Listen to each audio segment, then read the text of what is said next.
എനിക്ക് ഒരു തെയ്യത്തിൻ്റെ ചാനലും കൂടിയുണ്ട്. ആ ചാനലിൻ്റെ പേര് ചുറ്റമ്പലം എന്നാണ്. അപ്പോൾ ഞാൻ വീഡിയോ എടുക്കാൻ പോക്കുണ്ട്. അതായത് പലപ്പോഴും എന്ന് പറഞ്ഞാൽ നമുക്ക് എല്ലാവർക്കും അറിയാം ഈ തെയ്യം തുടങ്ങുന്നത് എന്ന് പറഞ്ഞാൽ രാത്രി 2 മണിക്കും അതുപോലെ തന്നെ 3 മണിക്കും ഇങ്ങനെയുള്ള സമയങ്ങളിലാണ്. അപ്പോൾ രാത്രിയെ പോയി നിൽക്കുന്ന സ്വഭാവമൊന്നും എനിക്കില്ല. ഞാൻ പരമാവധി എന്ന് പറഞ്ഞു കഴിഞ്ഞാൽ 1 മണിക്കൂറൊക്കെയുള്ള യാത്രയാണെങ്കിലും ഞാൻ വീട്ടിൽ നിന്നും 1 മണിക്കോ ഇല്ലെങ്കിൽ 1.5 മണിക്കോ ഇറങ്ങുകയാണ് പതിവ്. അപ്പോൾ എൻ്റെ വണ്ടിയിലാണ് പോകുന്നത്. പലപ്പോഴും എന്ന് പറഞ്ഞാൽ പല കോട്ടങ്ങളിലേക്കും കാവുകളിലേക്കൊക്കെ എന്ന് പറഞ്ഞു കഴിഞ്ഞാൽ കൃത്യമായിട്ട് നമുക്ക് മാപ്പൊക്കെ ഇട്ട് കഴിഞ്ഞാൽ ഉപയോഗിച്ച് കഴിഞ്ഞാൽ പോകാൻ കഴിയും. അപ്പോൾ അങ്ങനെയാണ് നമ്മൾ പോകുന്നത്. അങ്ങനെ പിന്നെ ചില സ്ഥലങ്ങളിലൊക്കെ എന്ന് പറഞ്ഞു കഴിഞ്ഞാൽ ഇവിടെ ഗൂഗിൾ മാപ്പൊന്നും കാണിക്കത്തില്ല. അപ്പോൾ അങ്ങനെയുള്ള അവസരങ്ങളിൽ അവിടെയുള്ള നമ്പർ ഉണ്ടാവും. ആ നമ്പറിലേക്ക് വിളിക്കുക ചെയ്യുക. ആ നമ്പറിലേക്ക് വിളിച്ചു കഴിഞ്ഞാൽ അവർ പറയുന്നൊരു കാര്യം എന്താണെന്ന് വെച്ചാൽ നിങ്ങൾ ഇന്ന സ്ഥലത്ത് വന്ന് വിളിക്കുക. അപ്പോഴും നമ്മളിപ്പോൾ തലശ്ശേരിയാണ് തെയ്യമെങ്കിൽ തലശ്ശേരി എത്തിക്കഴിഞ്ഞിട്ട് നിങ്ങൾ വിളിക്കാൻ വേണ്ടി പറയും. അങ്ങനെ വിളിക്കുമ്പോൾ പലപ്പോഴും എന്ന് പറഞ്ഞാൽ അവരെ കിട്ടാറില്ല.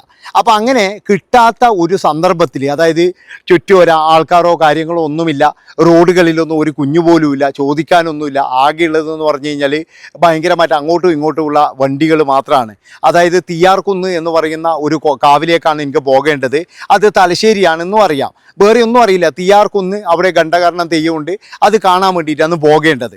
ഏതായാലും രാത്രിയോട് കൂടിയിട്ട് അവരെ വിളിക്കുന്നു. വിളിച്ചപ്പോൾ അവരോട് പറഞ്ഞു മാപ്പൊന്നും കാണുന്നില്ല, ഇത് എവിടെയാണ് വരിക എന്ന് പറഞ്ഞപ്പോൾ അവർ പറഞ്ഞു തലശ്ശേരി കോടതിൻ്റെ അടുക്ക് എത്തിയിട്ട് വിളിക്കുക, അത് വിളിച്ചു കഴിഞ്ഞാൽ ഞങ്ങൾ വഴി പറഞ്ഞു തരാം എന്ന് പറഞ്ഞു.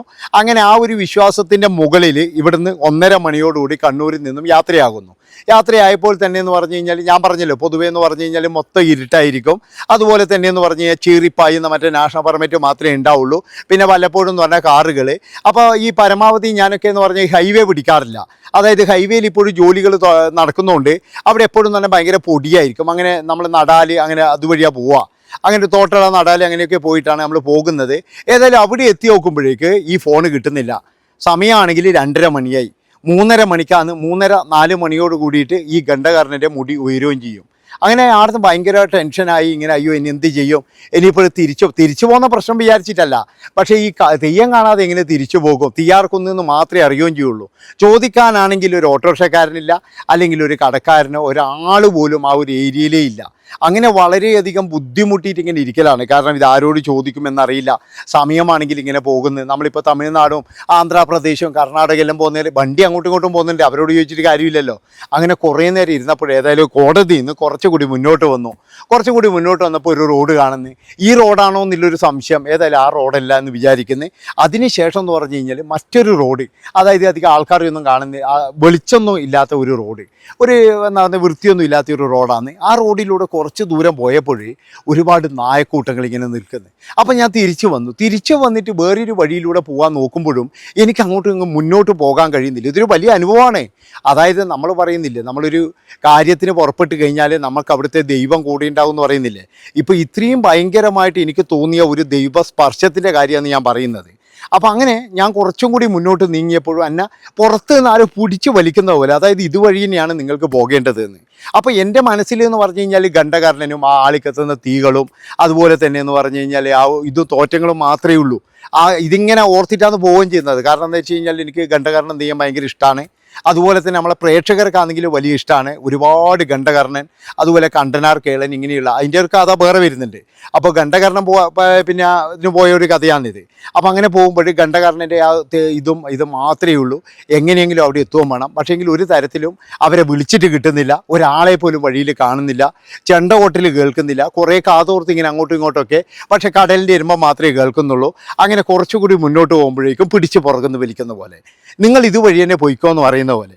ഏതായാലും അതുവഴി തന്നെ പോകാൻ തീരുമാനിച്ചു. കുറേ ദൂരം കഴിഞ്ഞപ്പോഴും ഇരുട്ട്, നായക്കൾ വീണ്ടും അവിടെ ഇങ്ങനെ നിൽക്കുന്നത്. അപ്പോൾ കുറച്ച് ഭയത്തോട് കൂടിയിട്ടാണെങ്കിലും കുറച്ചുകൂടി മുന്നോട്ട് പോയി. ഇനി മുന്നോട്ട് പോയിട്ട് കാര്യമില്ല, ഇനി ഒരു കാര്യം ചെയ്യാം, പുറകോട്ട് പോകാം. ഇതാണെങ്കിലും എന്ന് പറഞ്ഞാൽ ഏകദേശം എന്ന് പറഞ്ഞു കഴിഞ്ഞാൽ 1.5 കിലോമീറ്റർ വന്നു. എന്തെങ്കിലും ഒരു സൂചന, നമ്മൾ സാധാരണ എന്ന് പറഞ്ഞു കഴിഞ്ഞാൽ ലൈറ്റും കാര്യങ്ങളൊക്കെ ഉണ്ടാകും.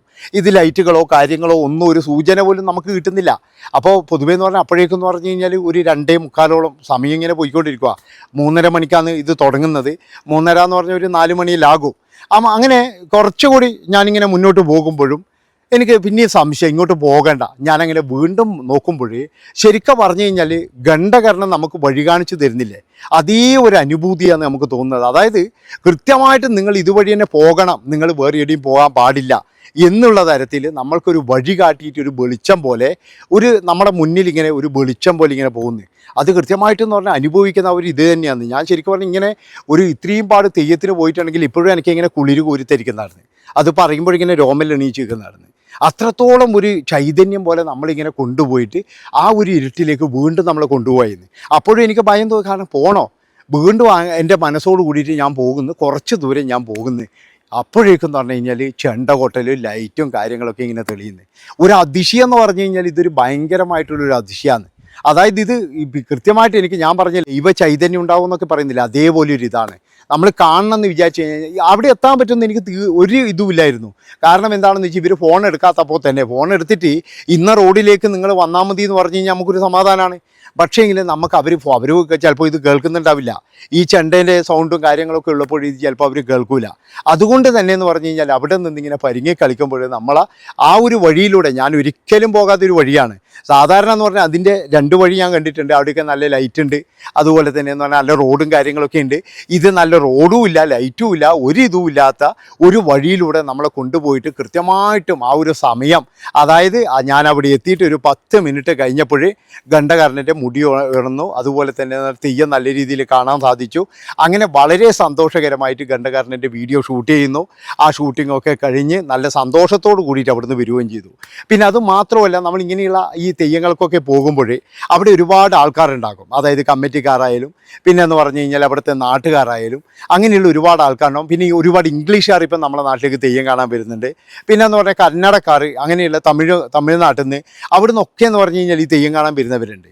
അവർക്കൊക്കെ എന്ന് പറഞ്ഞു കഴിഞ്ഞാൽ എന്താ പറയണ്ടേ, അവരുടെയൊക്കെ പെരുമാറ്റം, അതായത് വന്നവരോട് പുറത്തുനിന്ന് വന്നവരാണെന്ന് അറിഞ്ഞു കഴിഞ്ഞാൽ ആ നാട്ടുകാർക്കുള്ള പെരുമാറ്റങ്ങൾ അത് എടുത്തു പറയേണ്ടത് തന്നെയാണ് നടന്നത്.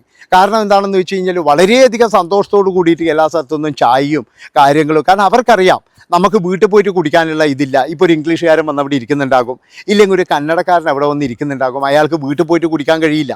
അപ്പോൾ അവിടെയുള്ള അടുത്ത വീട്ടുകാരൊക്കെ എന്ന് പറഞ്ഞാൽ അവരുടെ വീട്ടിലേക്ക് പോകും, അവരുടെ ബന്ധു വീട്ടിലേക്ക് പോകും. അവിടെ ബാക്കിയാകുന്നതെന്ന് പറഞ്ഞാൽ നമ്മളെപ്പോലെയുള്ള കുറച്ച് ക്യാമറമാൻ മാത്രമാണ്, ബാക്കി എല്ലാവരും എന്ന് പറഞ്ഞാൽ വീട്ടിലേക്ക് പോകും. അപ്പോൾ അങ്ങനെയുള്ള സന്ദർഭത്തിൽ നമ്മൾ വിചാരിക്കും ഇങ്ങനെ തണുത്ത് പറിച്ചിരിക്കുമ്പോൾ നമുക്കൊരു കാപ്പി കിട്ടിയിരുന്നെങ്കിൽ. അപ്പോൾ ആ ഒരു സമയത്തൊക്കെ ആയിരിക്കും അവർ കാപ്പിയൊക്കെ ഉണ്ടാക്കിയിട്ട് ഈ ചെണ്ട കൂട്ടുന്നവർക്കും അവർക്കൊക്കെ സപ്ലൈ ചെയ്യുന്നുണ്ടാകും. ആ ഒരു സമയത്ത് അവിടെയുള്ള കുറച്ച് ആൾക്കാരായ നമ്മളെ ക്യാമറയും പിടിച്ചിരിക്കുന്ന നമുക്കെല്ലാം കൊണ്ടു തരും അവർ. അതാണ് പറയുന്നത്. ചില സ്ഥലത്തൊക്കെ അതൊന്നും വേറെ എവിടെയും ഞാൻ കണ്ടിട്ടില്ല. ബാക്കി എല്ലാവരുടെയും എന്ന് പറഞ്ഞു കഴിഞ്ഞാൽ ചിലപ്പോൾ അവർ ആ കുറച്ച് ആൾക്കാർക്ക് മാത്രമേ ഇത് കൊടുക്കത്തുള്ളൂ, വേറെ ആർക്കും കൊടുക്കില്ല. പക്ഷേ ഇവിടെ ചില സ്ഥലങ്ങളിലൊക്കെ ഇങ്ങനെയുള്ള, അതായത് പ്രത്യേകിച്ച് എന്ന് പറഞ്ഞു കഴിഞ്ഞാൽ ഇങ്ങനെയുള്ള ഈ കാവുകളിലൊക്കെ പോകുമ്പോഴാണ് നമുക്കിതിൻ്റെ ആ ഒരു സന്തോഷം കിട്ടുന്നത്. ചില ആൾക്കാരുടെ പെരുമാറ്റങ്ങൾ അതൊക്കെ എന്ന് പറഞ്ഞാൽ വളരെയധികം സന്തോഷം നൽകുന്നതാണ്. അങ്ങനെ ഘണ്ടകർണൻ തെയ്യമൊക്കെ കണ്ടു വളരെയധികം സന്തോഷത്തോട് കൂടിയിട്ട്. കാരണം ആൾക്കാരൊക്കെ ഒരുപാടുണ്ടായിരുന്നു. പക്ഷേ ഒരുപാട് ആൾക്കാരുണ്ടെങ്കിലും നമുക്ക് ഷൂട്ട് ചെയ്യാനുള്ള സ്ഥലങ്ങളൊക്കെ അവർ പ്രത്യേകമായിട്ട്, അതായത് നിങ്ങൾ ഇവിടെ നിന്ന് ഷൂട്ട് ചെയ്തോളൂ എന്ന് അവർ തന്നെ പറയുന്ന അവരിത്. കാരണം പല സ്ഥലങ്ങളിലെന്ന് പറഞ്ഞു കഴിഞ്ഞാൽ ഞാൻ പറഞ്ഞല്ലോ, ഒരാളെ ബുദ്ധിമുട്ടിക്കരുത്. അതായത് നമ്മൾ ഷൂട്ടിങ്ങിൻ്റെ മുന്നിൽ പോയിട്ട് തെയ്യം തൊള്ളുമ്പോൾ ഇങ്ങനെ അങ്ങനെയൊന്നും നിൽക്കരുത്. അത് വളരെ മോശമാണ്. കാരണം അവർ നമ്മളോട് ഇവിടെ നിന്ന് ഷൂട്ട് ചെയ്തോ എന്ന് പറഞ്ഞാൽ നമുക്ക് അവിടെ നിന്ന് സുഖമായിട്ട് ഷൂട്ട് ചെയ്യാം. അങ്ങനെയുള്ള അനുഭവം കാര്യങ്ങൾ ഇനിയും ഇതുപോലെയുള്ള ഒരുപാട് അനുഭവമുണ്ട്. കാരണം എന്താണെന്ന് വെച്ചാൽ കഴിഞ്ഞ ഒരു 4 മാസമായിട്ട് ഞാൻ ഈ തെയ്യത്തിൻ്റെ പുറകെയാണ്. എല്ലാ ദിവസവും എന്ന് പറഞ്ഞു കഴിഞ്ഞാൽ ഓരോ കാവിലും ഞാൻ പോകാറുണ്ട്.